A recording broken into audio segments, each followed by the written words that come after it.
Well, good morning, good evening, good afternoon. Welcome to our program. Thank you so much for joining me. We're going to be using some digital slides today, and I'm going to put in the chat the link to those slides so that you can follow along on your own phone or computer if you wish. And we're going to have some polls, so that will allow you to vote and put your diagnosis into the mix of considerations. So make this a little bit more participatory than sometimes we have been. We are going to be talking about germ cell tumors as advertised. However, I'm very sad to note that my intended guest, Dr. Kristina Docevka, had a family health issue arise in her father, and she's unable to be with us today. So I'm going to try to fill in the gap a little bit and take you to some interesting germ cell tumors that will make the time rewarding and enjoyable for us all. And that's the link that I put in the chat, so you can feel free to open that up and take a look at those cases as we go along. We'll open my, let's see, let's do this here.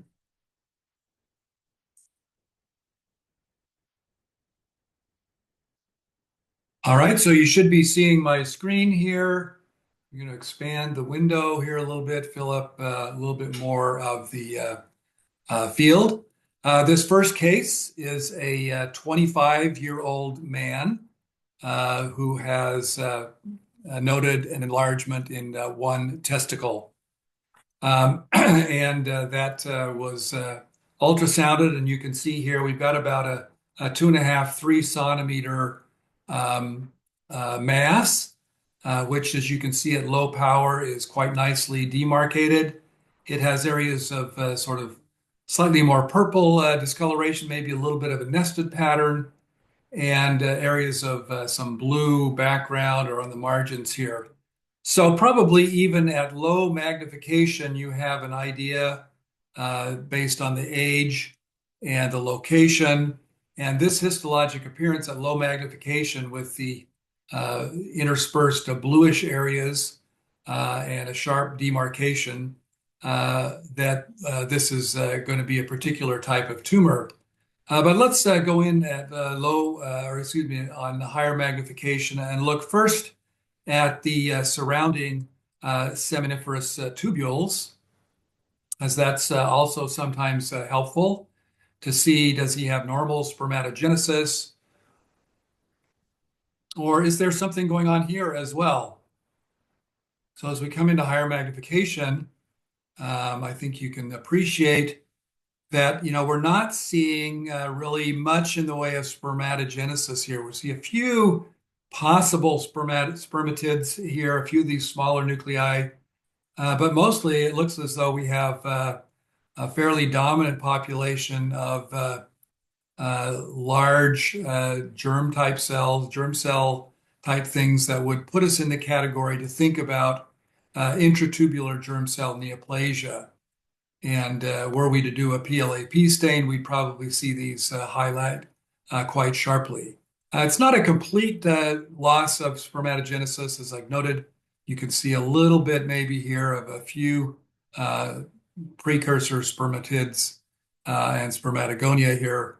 But the presence of these enlarged atypical cells with abundant clear cytoplasm certainly is highly worrisome in the absence of any real significant spermatogenesis, that this is intratubular germ cell neoplasia.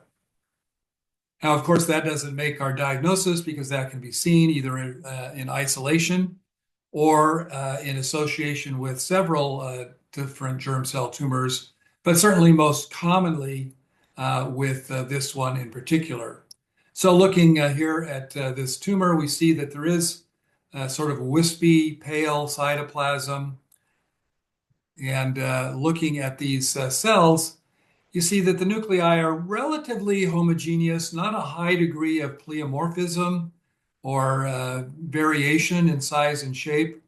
The nuclei do have some nuclei, some chromocenters, but the predominant feature is this kind of wispy, vacuolated, pale cytoplasm. And then interspersed here in the septa, we see the characteristic population of lymphocytes. So if you want to mark your vote in terms of diagnosis, we'll take a quick look at that to just make sure that the people are thinking about that. Give you a second or more if you have voted on that. We'll go also here towards the periphery and look at some of those blue areas that we noted at low magnification. And I believe they were up here on this end of the specimen. Yeah, they were kind of like this. And as you can see here, they're just larger collections of these lymphoplasmacytoid type cells in the interconnecting septi around the nests of tumor cells. So let's take a quick look at our results. Did anybody vote? Nobody has voted. Oh, no, one vote for Seminoma. Okay, well, we'll have to go with that vote. That is the correct diagnosis in this case. And this slide, I think, is really about as a nice, classic example of Seminoma as you could wish for. Very characteristic morphology, both at low magnification and at higher magnification. Now, of course, the most common location for Seminoma is in the testicle, but on occasion we see it in other sites as well. And this next slide, which I'll show you here, is an example of that. This is a lesion from a 40-year-old male taken from the mediastinum. And as you can see, we have fatty tissue surrounding. We don't have testicular tissue. This is a tumor that, again, is fairly sharply circumscribed. It's not clear if it's really in the thymus per se, although usually these are in the anterior mediastinum. And as we come into higher magnification, you can see that, again, we have a mixture of sort of gland-like or nested areas with intervening lymphoid cells. Now, in the mediastinum, we might, of course, think about other things in the differential, most notably thymoma or thymic carcinomas, but other lesions as well. Lymphoma certainly can present here, as there are several distinctive lymphoid neoplasms in the mediastinum. But those lesions have the characteristic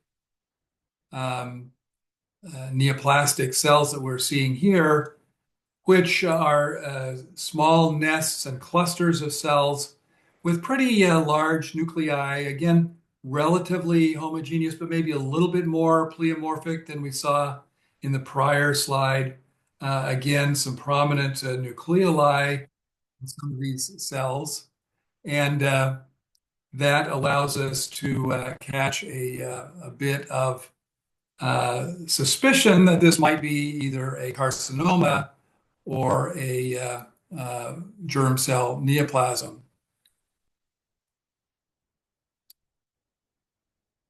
Now, we'll talk a little bit later on about immunohistochemistry in these lesions, but this is certainly one case where use of cytokeratins, SAL4, OCT3/4, and so forth might be of use in helping you to nail down the diagnosis in this case. I think you can be suspicious based on the pattern here, but given that we're not in a primarily gonadal site, I think it would be prudent to use immunohistochemistry in this circumstance to nail down the diagnosis. Other extragonadal sites where, of course, we can see Seminoma include the retroperitoneum, although in that location we have to worry about the possibility of metastasis, as well as in the central nervous system, again, usually towards the midline in the CNS.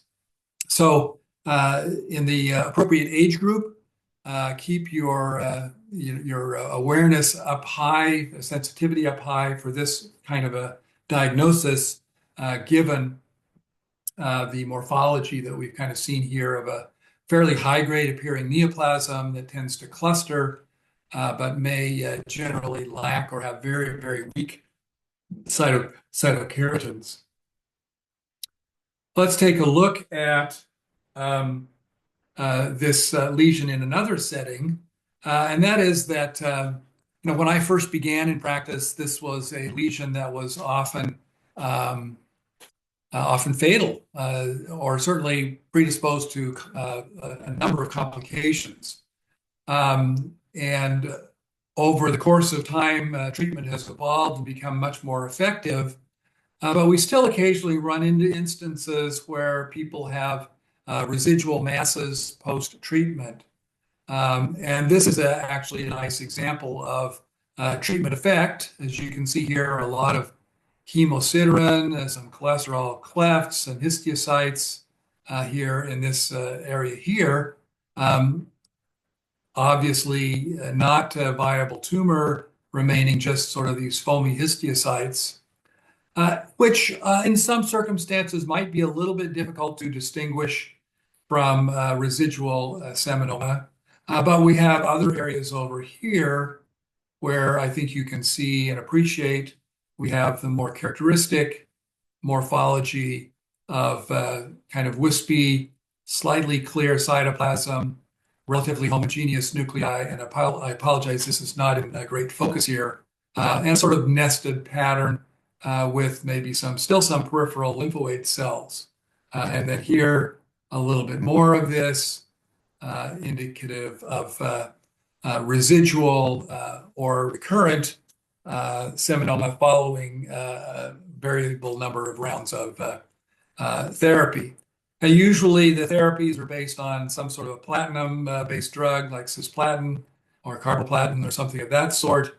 And it generally is quite responsive to that therapy, but on occasion we may have this situation. This is not always a tumor that has excellent circulating tumor markers, as some of the other germ cell tumors do, but certainly those should be tested and evaluated to see if you've got a marker that can be used for serial follow-up and could potentially alert the team to recurrent disease or non-responsive disease after a variable number of rounds of treatment. Generally speaking, seminoma is not a highly invasive or infiltrative tumor, but it can certainly go to lymph nodes. This is another example of a retroperitoneal lymph node involved by seminoma. And in some circumstances, because of that very high number of tumor-infiltrating lymphocytes, we see the circumstance arise where we have a retroperitoneal mass that looks like this, looks like seminoma, as you can see here, are fairly characteristic morphology, although here with relatively few accompanying lymphocytes, but the nuclear morphology, the cytoplasm certainly would be consistent with that. But we don't see a primary testicular lesion.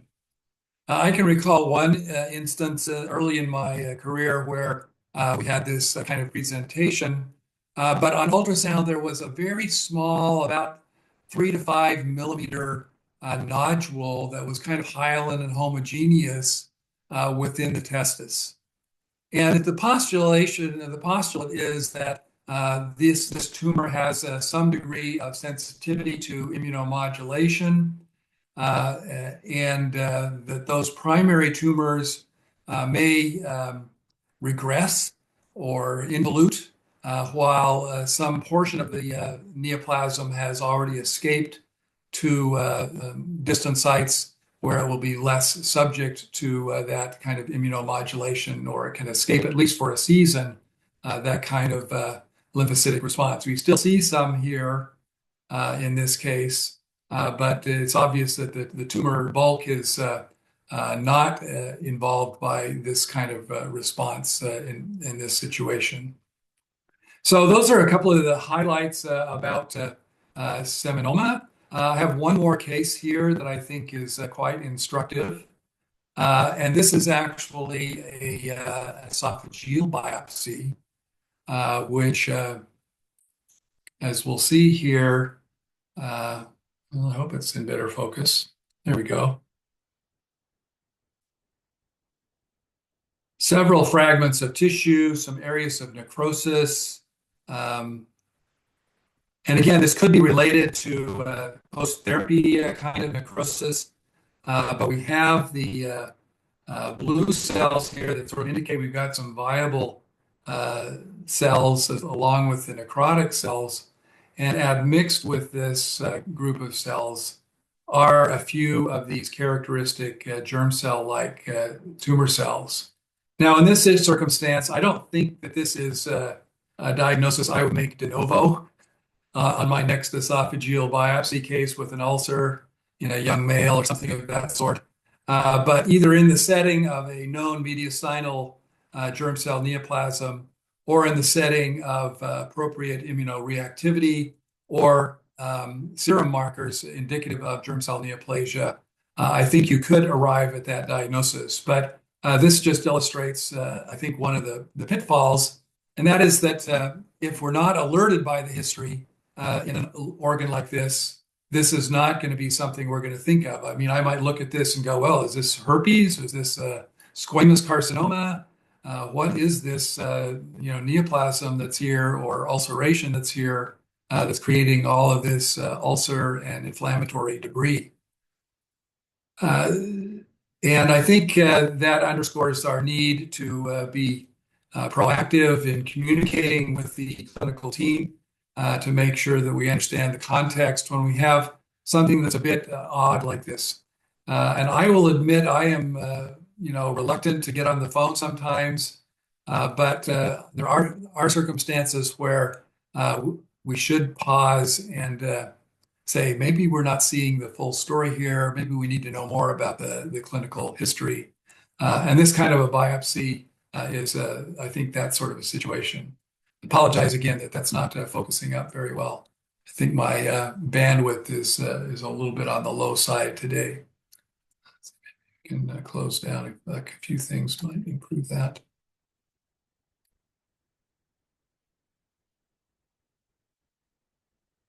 Okay, so just to sort of reiterate a little bit about the ontogeny of seminoma, these neoplasms are distinctive in that they have origins very early in life. And that's, of course, one of the reasons why they tend to present in younger patients as well. But they also have a predilection for abnormalities of gonadal or sexual development. And this is an example of that. So we'll take a look at this. I think you can see this is probably not a testis. It's not a lymph node. This actually was deemed to be an ovary, but it's in a young woman, so it's really more of a streak gonad. And as you can see, we have a lot of calcified bodies here in this tissue. We have, maybe characteristic ovarian type stroma.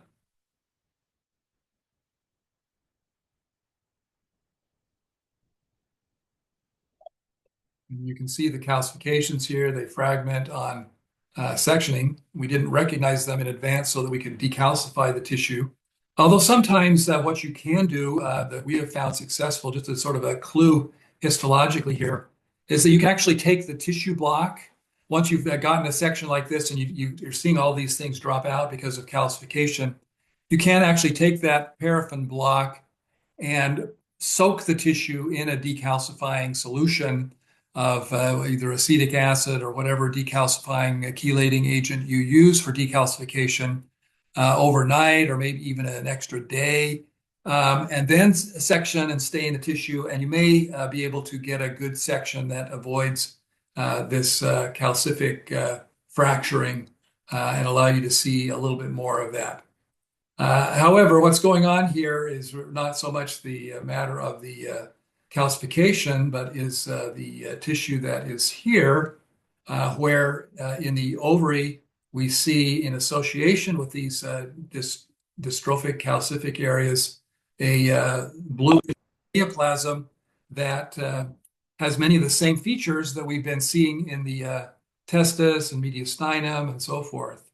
So this cytology should be kind of etched in your mind now with fairly punched out cytoplasmic wispy appearance to the cytoplasm, central nuclei with a few nucleoli,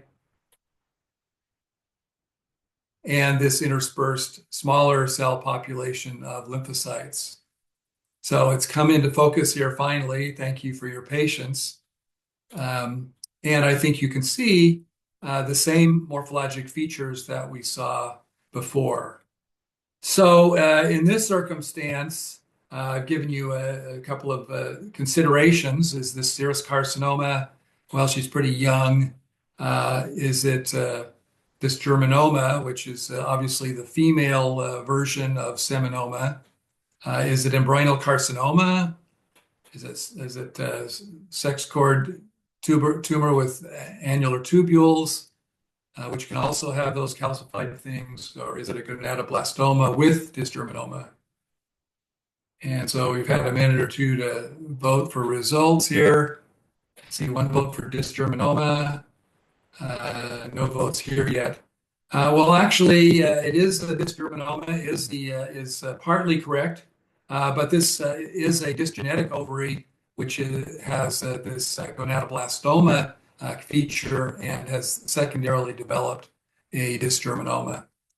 So I'm not going to go heavily into intersex issues and gonadal dysgenesis, but in any dysgenetic ovary, the potential to develop dysgerminoma, which is clearly going to be the potentially life-threatening issue if not treated, does enter into consideration. So that's a nice survey of a variety of settings where we can see seminoma or dysgerminoma. As I mentioned, this is a case where the precursor cells arise very early in development. And in the process of localizing to the germinal ridge, there may be abnormalities that develop in these cells. Slowly loading. How many times have I looked at this image and wondered what we're going to see?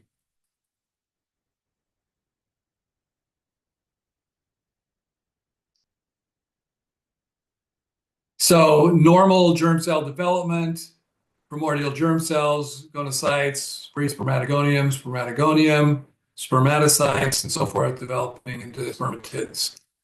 But there's some sort of an arrest or transformation at this gonadocyte level, which gives rise to this precursor of intratubular germ cell neoplasia.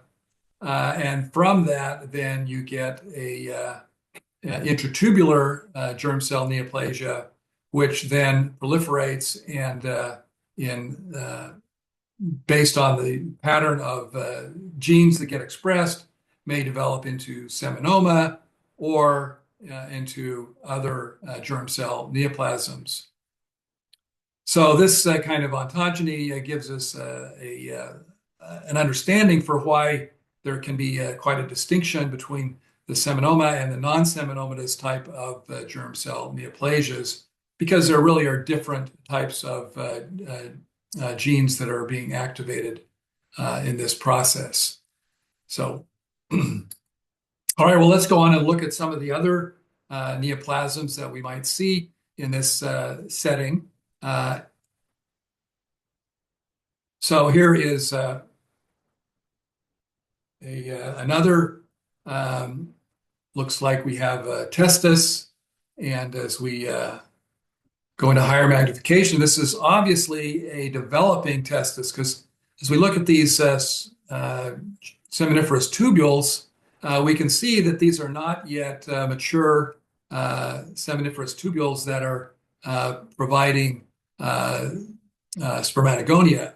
So we're in a young person here, and we have this pattern, a sort of a sclerosing background, a glandular pattern interspersed among some residual tubules. And looking at these cells, you see they have this sort of pseudoglandular pattern, a little few nubbin inclusion sorts of patterns here.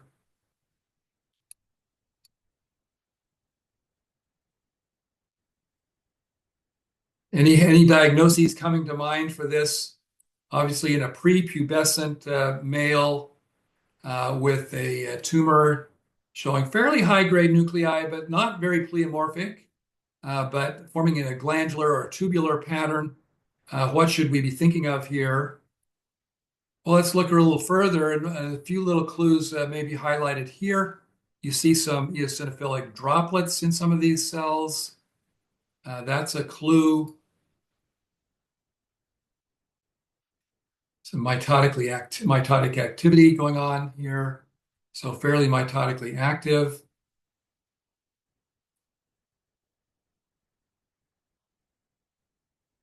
So this is one pattern that we can see with yolk sac tumor. Yes, very good, Mary. Very good, Fernando. You're spot on with this. This is a pure yolk sac tumor in the sort of hyaline glandular pattern. And this is not uncommon in young prepubescent males.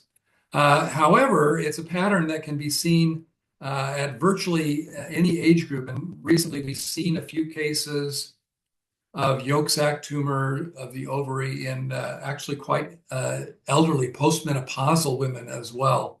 Although it's not clear whether it's germ cell derived or not in all of those instances. So the yolk sac tumor, the giveaway usually is that there's a serum elevation of alpha fetoprotein. The differential here with this glandular pattern, I think, would be Sertoli cell tumor, possibly, and also embryonal carcinoma. And we'll talk about the differentiation of those two entities here in a minute. So let's go on to another case here and take the next slide as we move through these. Here's another example. Again, I think we can see the compressed seminiferous tubules, a fairly small testis. So again, we're probably a prepubescent situation. And here we're seeing a pattern of a sort of chain-like epithelial structures, few solid areas. It might make you wonder about, seminoma as a part of this solid component, but with this nice chain-like pattern here, this should also be recognizable as one of the patterns for yolk sac tumor. Now, the Schiller-Duval body, of course, has been highly touted as a diagnostic feature, and this is probably fairly close to what you might expect with the Schiller-Duval body, which has a central hyaline or central fibrovascular core surrounded by the neoplastic cells, then a space and an outer lining of the neoplastic cells. This is, I think, a fairly diagnostic feature. And so while it's useful when it's present and a search for it should not be overlooked, it certainly is not going to be a rule out if you can't find one. And again, this is kind of the area where I think you might wonder, well, are we getting a little bit of in some of these cells here, where it's more solid appearing. Now, there are several other patterns with yolk sac tumor, which can be seen.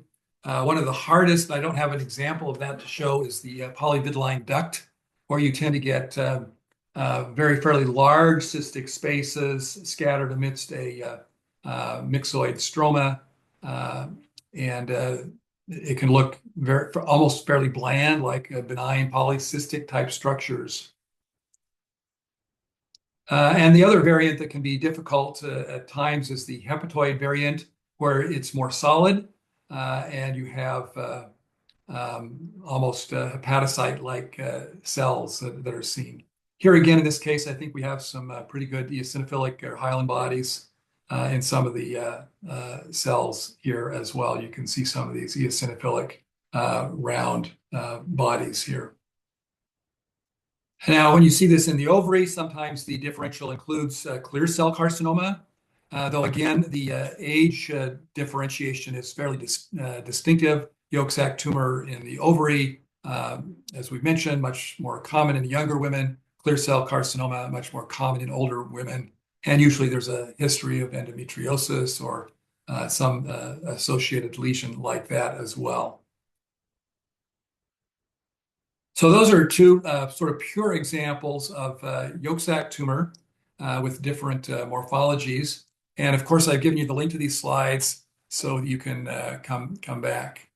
Yeah, we're going to talk here about some mixed germ cell tumors in just a moment, because that's certainly very commonly encountered with these lesions. So here's again, a testis, I believe.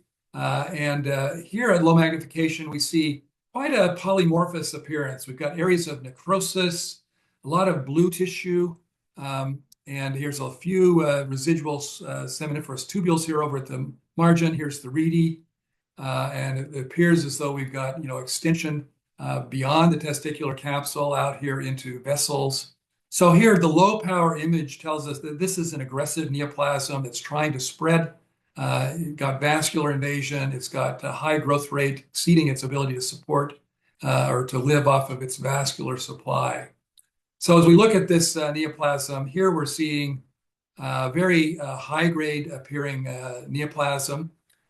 In contrast to the yolk sac tumor, here we see nucleoli in virtually every cell, and there's a rather pronounced degree of pleomorphism. Also, the NC ratio is much higher here. These cells have a more undifferentiated or dedifferentiated appearance, even though they're forming sort of a gland-like structures and have this epithelial appearance. Areas of necrosis, hemorrhage are associated with this neoplasm, and look at some of the other cells, other patterns that we've got here as well. So here's the broad zones of necrosis. And then we'll look over here to the edge over here to see if we can identify, do we have more classic seminoma here or any other mixed elements? Because embryonal carcinoma is more likely to be associated with other mixed elements.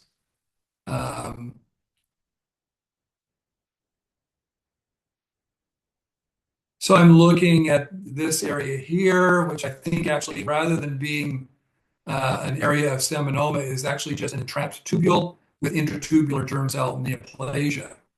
So we do have intratubular germ cell neoplasia, and we have some entrapped elements here. But I think by and large, the majority of this tumor is embryonal carcinoma with variable solid and pseudoglandular patterns. The very high-grade nuclei, yeah, I don't think I would be inclined towards calling this seminoma-like area here. And then we'll just verify that we do have vascular invasion in this lesion. Come back out here and take a look up here.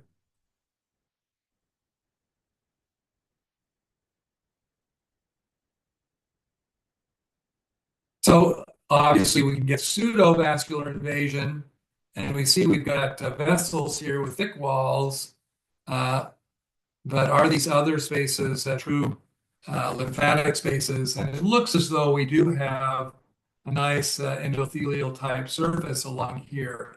Now, if we're in doubt, we can do an endothelial marker like CD34 or D240. But I think in this situation, I'd be pretty confident that this is lymphovascular invasion. Small vessel lymphatic invasion and so forth. And of course, that underscores the importance of clinical staging and evaluation for possible metastases, because this is a lesion that you don't want to give neglect if it's already spread. So let's see, did you vote on this one? I had a mixed germ cell, yolk sac, and seminoma. I didn't see any definite. Well, let's see. Did we have some yolk sac here? Maybe someone was thinking some of this might be yolk sac here. I don't think so. I don't think this is quite. And I think maybe the arete here might be masquerading as a yolk sac. So you have to recognize and differentiate that this is the arete testis, not part of the tumor that is a yolk sac tumor. All right, so the next case,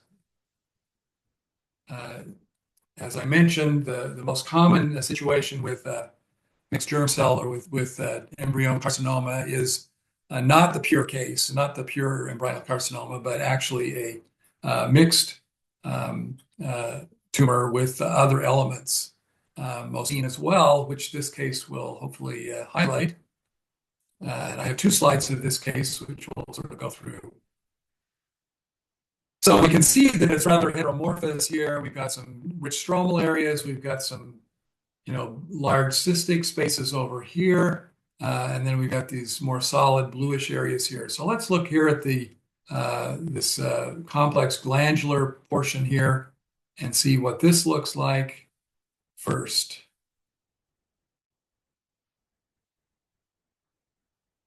So we have a little bit of necrosis. We have a lot of overgrowth of epithelium. We have a high degree of pleomorphism, mitotic activity, very prominent nucleoli, variable size of the nuclei and the nucleoli, a little bit of growth around maybe vessels.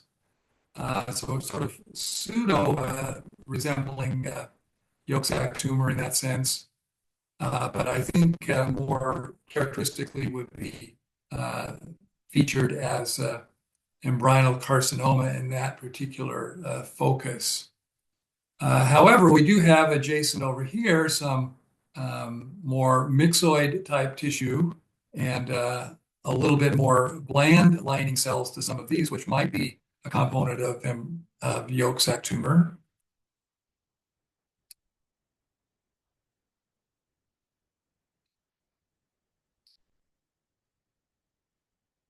And here we're seeing these little sort of microembryona or polyembryona-like bodies with the little germ cell nubbins here. So these are quite characteristic of a yolk sac tumor.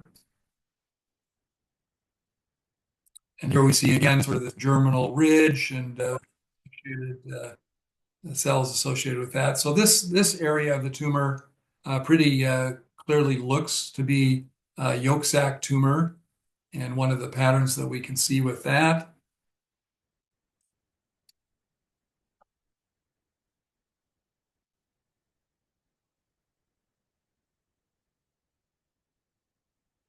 here we're back to the more high-grade neoplasm that looks sort of like it's emerging from maybe yolk sac tumor over here into a more embryonal carcinoma type appearance there.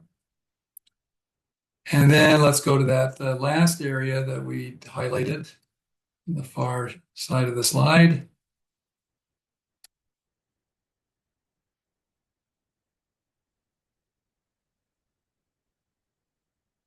Okay, send us the pixels here for this piece.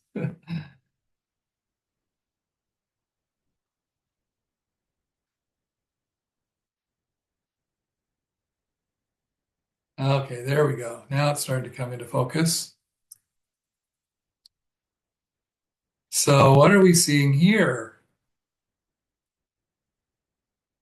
Well, for one, we're seeing more true epithelial-lined cystic spaces, sort of a columnar epithelium without a high degree of pleomorphism. Some differentiating stromal tissues. It looks like some smooth muscle. And again, columnar epithelium. Fairly relatively bland nuclear features, along with here a few areas of the more malignant appearing germ cell neoplasia that we've been looking at elsewhere.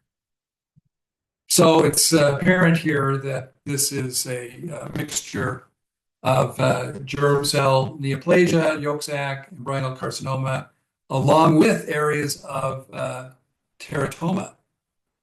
And we don't always remember that teratomas are a germ cell neoplasm. And this sort of a case just reminds us that when you see a germ cell neoplasm, you do want to make sure that you're not also dealing with a mixed germ cell tumor. Now, the tumor markers will help you in that regard.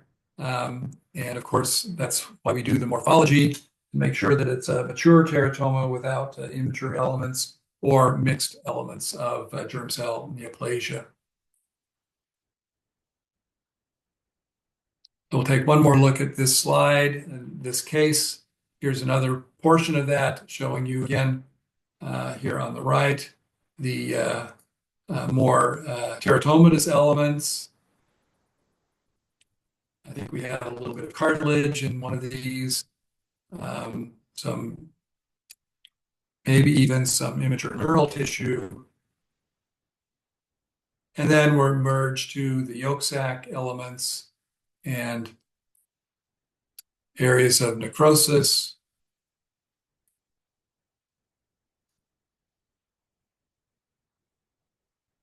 And again, more of the yolk sac type of elements.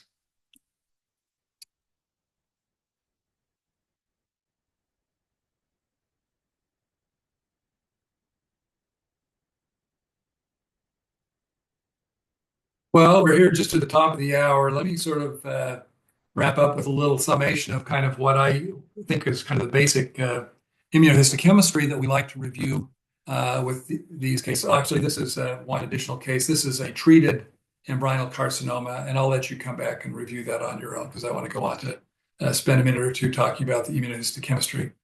So in general, there are several stains that are particularly useful. Sal4 is probably the most useful stain in terms of defining a case as being a germ cell neoplasm. That's positive in all of our various germ cell neoplasms. PLAP probably comes second there, positive in germinoma and embryonal carcinoma. With yolk sac tumor, the most useful markers are AFP, but this can also be positive with pan-CK and in some cases with Billin. So here there's a little bit of a danger of overlap. If you just do cytokeratins to prove it's carcinoma, that won't get you the answer. Seminomas can also be positive with CD117, whereas embryonal carcinomas will be positive with CD30 and not with these others. So, when we're looking at a mixed germ cell tumor, we wonder, is this embryonal carcinoma? Is this yolk sac elements and so forth? The things that may be most useful in that regard would be AFP, and then one of these markers like OCT34 or CD30 that would be differentiating those two. If we're wondering about seminoma, then CD117 is probably the more useful differentiator in that regard.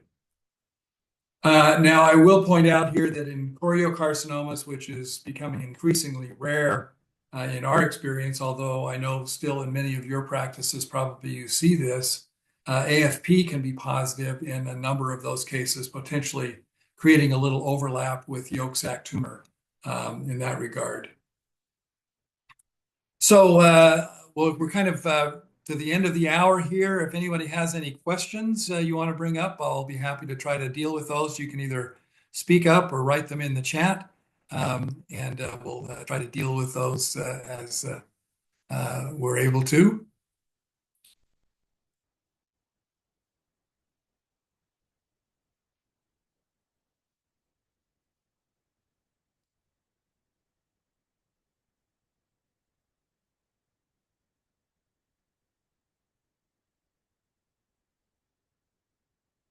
So I thank you for joining me today and uh, really appreciate the time to have with you.